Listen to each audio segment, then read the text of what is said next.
Hi everybody, this is Rhys from Audiology Associates. And my name is Taylor Green. And I almost forgot my own name. This is your patient. It's because I started through him. So I started it slightly differently. Sorry guys. So we've got a really dry piece of wax in here. This is actually a rye hook I'm using in this one, which is some tools developed by Neil right out in here in the UK. And they're actually, I'm getting on really well with them. It took me a while to get the grip. But I really like these tools. I like the Jobson horn as well. Especially the little curve on it. So it does make a difference, and with that point at the end, it's really effective. Really good for using. Well done, Neil. Well done, Neil. So this is actually a really good dry piece of wax here, and this is where it works really well against this type of wax. When we're using manual tools like this, if you're new to the channel, this is known as curettage, and we also do some suction. Sometimes we do some irrigation as well, but it's mostly kind of curettage and microsuction. Now we've got this flap of dry skin here. And the reason I went back in with the Jobson horn there is because it lifted up towards the end, so almost like an arc. And I thought I could get the Jobson horn behind it and pull that arc and pull the whole thing out. I'm trying to peel it off there. Do you know what I did the other day, which actually worked really well? I was quite surprised. I had a big strip of skin like this coming away, but it was making a little bit too much noise for the suction, and I needed to take it out. I could have used a forceps, but I didn't have any to hand. So I had a St. Bart's hook.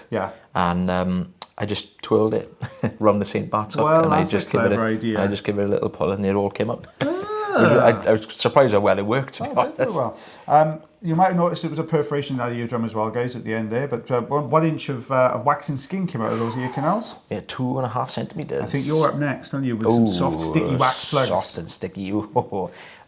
Patient's been using some oil, which is usually a lot of the time why it's quite sticky.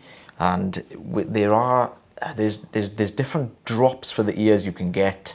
I'm assuming worldwide. I don't think it's just a UK thing, but they've got different brand names. Different brands. But some of the stronger ones, you tend to find it looks like a plug, but when you start to suction it, it's very mushy, where it's just dissolved the wax and all the sort of fattiness inside the wax. But this is, you can see, it's just a plug, but it's very sticky.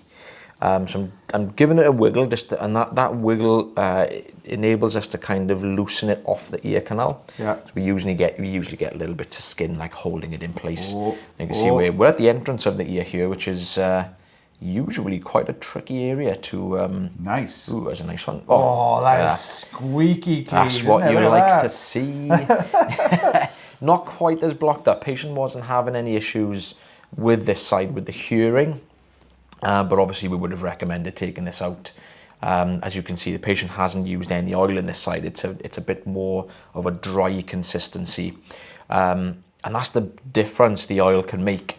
You can see the difference between this one and the other side. Now, the biggest thing we tend to find with dry plugs, we can still do it, we can still remove it, but there's a chance you might feel it more.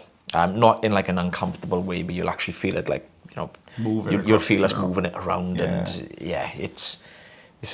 and it can be quite tricky as well, because if it's solid, if it's really hard, suction doesn't touch it at all. So it's more than likely going to need curettage to remove it. We're just tidying up really here now. It's last little bits. Is that always that little kind of recess just you go in there, and sometimes you get this collection of dry skin which looks like a tiny amount, but when you start to pull it, it's actually loads down there. It always happens. It's like a magician's hat with the with handkerchiefs. The handkerchief. But it's peeling away lovely. Look at that. Yeah, it's coming away nice. Oh, just block my suction tube up. Oh, is it gonna go?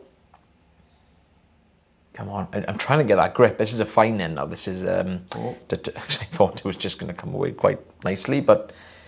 it's difficult, isn't it? Because do you switch up now to the bigger tube just to drop on the very top of it? I think I do, yeah. There you go. There it is. There's the standard size coming into the rescue. A little bit more power. Yeah.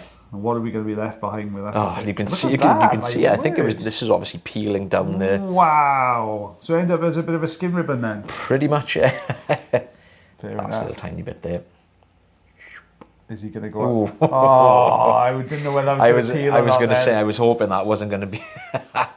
Wow, that was quite a long skin ribbon, wasn't it? That's almost like 1.5 cm. I was quite surprised because it just looked like a piece of wax that was just on the side, but like I said, as we were pulling it out, it just was drawing down the... Yeah, my word. Is this mine now or yours? No, this one's mine. This one's mine. So what we got here is this is a really narrow canal. So we've got I think this is the one with the narrow canal. But basically we've got this really thick wax plug here.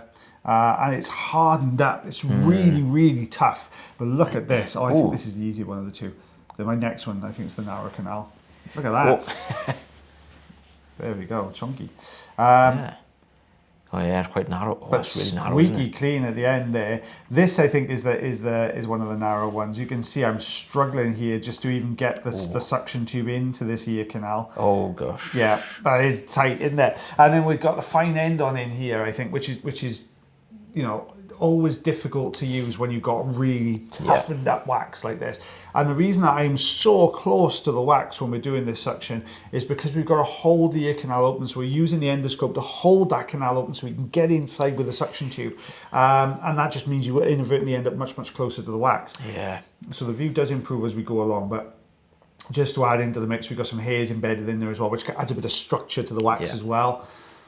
I know we have mentioned it previously as well, but with the reason we have to hold the ear open with well, the standard or the fine end, if we don't, we may end up risking causing like a suction seal in the ear, which is uncomfortable. It does get really uncomfortable, so we're gonna wedge it open.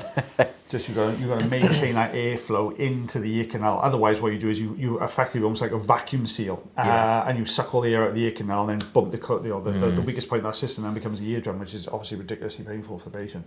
And you know, in extreme cases, you know, people can end up perforating the eardrums. I have seen that in the past. I've not done it myself, but I've seen it or come very close. I've seen a patient with a lot of barotrauma on their eardrum from someone who's not anyone here, but a different practitioner who came in for a follow-up, and it was, oh my goodness me, it was a mess. So we can see this is when it becomes really awkward, is when you start to pull these plugs forwards. They get wedged at the entrance, and now you can't hold the side of the canal open so well with the endoscope, so you're having to rely more on the edge of the suction tube to hold it open. You've got to grow an extra arm from your rib cage and then hold it here with one. And then we could do like an Inspector Gadget kind of. That'd be perfect. Go gadgets, earwax removal arm, and if just all go gadget pinner holder. That's got a better ring to it. Pinner We should go with a bit. Pinner puller. Pinner puller. Go gadget pinner puller. Right, we'll try it. There you go, Neil. That's your next tool to go for. It's a pinner puller. I won't do centimetres again. 3/4 of an inch on that one, guys. Just under 2 centimetres on that one. Well, guys, if you'd like to know what comes up in the next video, make sure you stay tuned after we say our goodbyes, and you'll get a sneaky peek into what comes into episode 1093, which is coming up to your screens very, very soon. But thank you very much for watching the video again today, guys. If you do enjoy the videos, don't forget to like, heart, share, follow, and subscribe for us. That'd be fantastic. If you love the videos, you could always consider becoming members of the channel as well. That way you get to see even more videos. But as always, guys, take care of yourselves. Take care of your ears. And take care of one another. Stay tuned for the sneaky peek, and we'll see you again soon. Bye. Bye-bye. Infinity symbol when you take it out. Look at that. You can see it's got layers of skin and wax in there. That's nice. That's what you like to see. But at the same time, this is what you don't like. I'm not making this easy. I'm going to go straight in with a fight end. Yeah. Wax is solid. Let's go. It's the angle here that's difficult because the entrance is so narrow. Again, the angle at the top is really, really tough. It's just trying to get a square peg through a round hole. It just doesn't want to come away. And what? Unless you cut the sides. Sand it down. Yeah. We'll open the ear canal out a little bit.